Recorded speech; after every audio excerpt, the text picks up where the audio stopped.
Good morning everybody. आज हम लोग थ्योरम 6.1 चलते हैं जो क्लास 9 से है। यह एनसीईआरटी और बिहार वाले दोनों बच्चों को पढ़ना है। आइए तो हम पहले थ्योरम को देखते हैं। If two lines intersect each other then the vertically opposite angles are equal. Two lines A B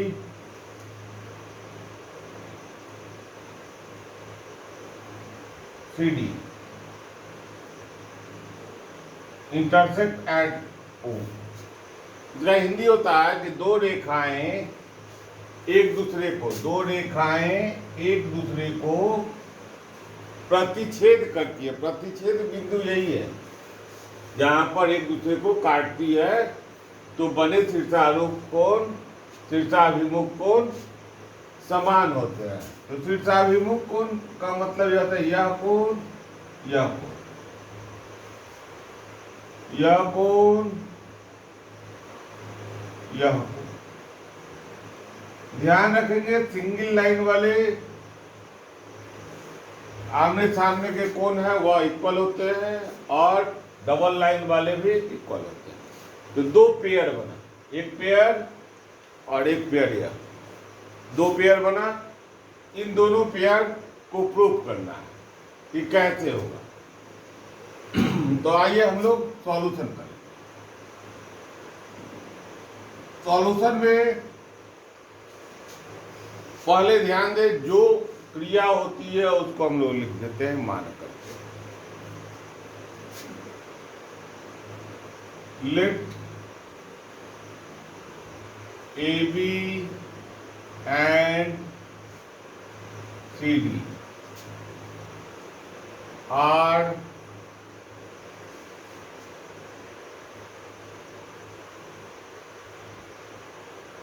lines।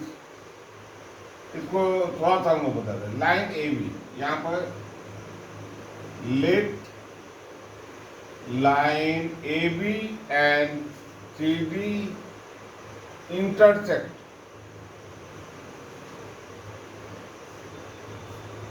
each other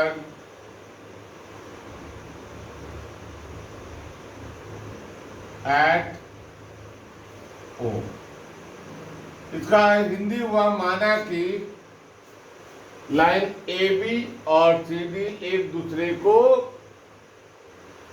O पर प्रतिच्छेद करती है। यहाँ पे लिख सकते हैं आराम से इसके स्थान पर।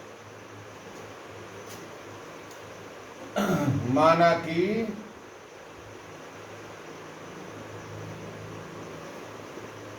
रेखा AB और CD एक दूसरे को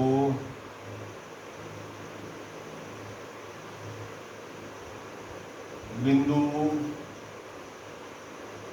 O पर प्रतिच्छेद करते हैं।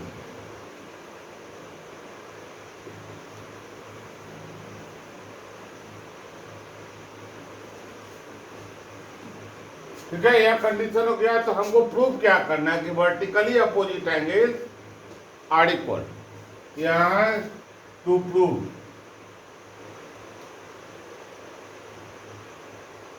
इंग्लिश वाले भी बच्चे लिख लेंगे, हिंदी वाले बच्चे भी लिख लेंगे, कोई दिक्कत नहीं है।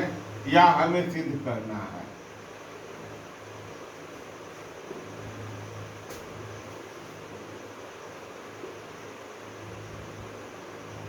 जी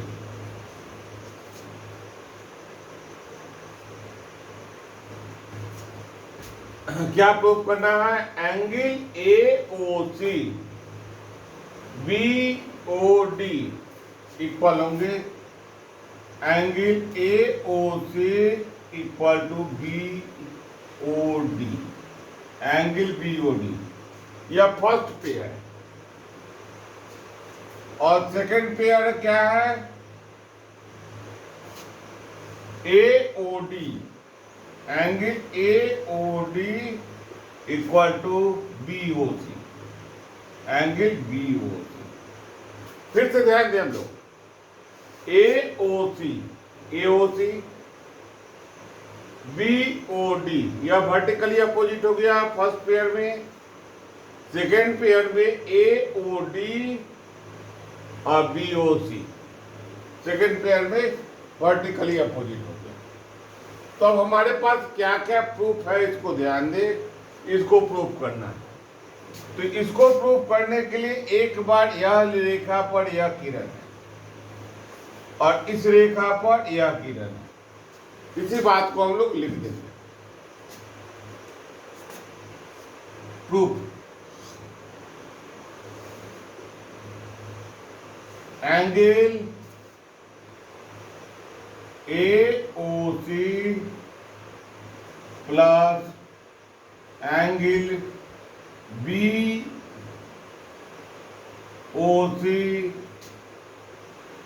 इक्वल टू 180। फिर आगे रखेंगे,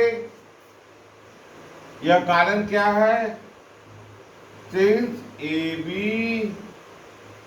AOB is a line. AOB एक रेखा है and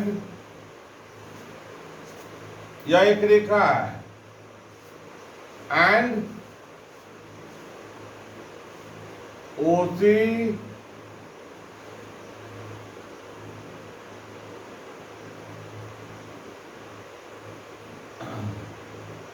is a ray on AB। AB पर यह आसन्न कोण बन जाता है और आसन्न कोणों का किसी रेखा पर आसन्न कोण जो बनते हैं उनका योग 180 या लीनियर पेयर में आ जाता है। तो इसको हम लोग शॉर्ट में कह सकते हैं लीनियर पेयर।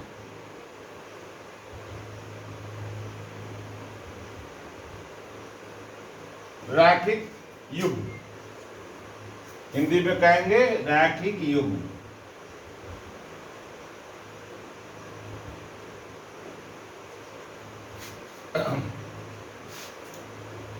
सेकेंड कंडीशन हमारे पास मिलता है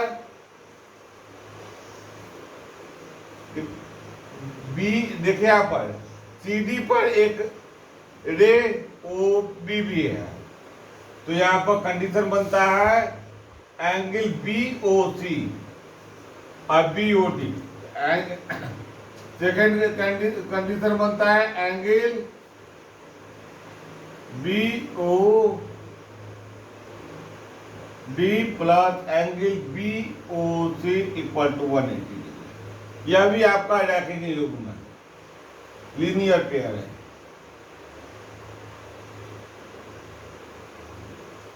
यह जब दो कंडीशन आपके साथ बन जा रहा है तो इसको हम लोग इक्वेशन, दोनों इक्वेशन को देख लेंगे। तो यहां पर हम लोग लिख देंगे, ऐसा करते हैं, इसको इक्वेशन 1 मान लेते हैं, इसको इक्वेशन 2 मान लेते हैं। तो यहां हम डायरेक्टली लिख देंगे फ्रॉम इक्वेशन 1 and 2। समीकरण, हिंदी वाले बच्चे लिखेंगे समीकरण 1 और 2 से। तो ध्यान देंगे यहां पर यह BOC दोनों में और यह भी दोनों में, यह दो चीज दोनों में है तो तीसरा इक्वल होगा ही, क्योंकि दोनों बराबर है तो तीसरा इक्वल होगा ही। तो हम यहां पर लिखेंगे angle AOC equal to angle BOD proved. तो हमने क्या किया है, इस एंगल को इस एंगल के बराबर प्रूव कर दिया। यह कौन सा है, फर्स्ट इक्वेशन, मैंने इसको प्रूव कर दिया। आप इसी तरह से दूसरे को भी प्रूव कर सकते हैं। तो आप इसको सेकंड पार्ट को आप लोग प्रूव कर लेंगे। इस मैथ्स को थोड़ी सी कठिनाई अगर होगी तो बार बार देख लेंगे वीडियो को। लिखने में हिंदी इंग्लिश दोनों वर्जन के बच्चों का है। मान लीजिए कहीं कहीं पर हिंदी नहीं लिखा हुआ है, तो आप मैं जो बोल रहा हूँ उससे आप हिंदी नोट कर लेंगे, किताब को देख लेंगे। तो हम विदा लेते हैं। अगले वीडियो तक के लिए शुभकामना और शुभ आशीष के साथ। जय हिंद।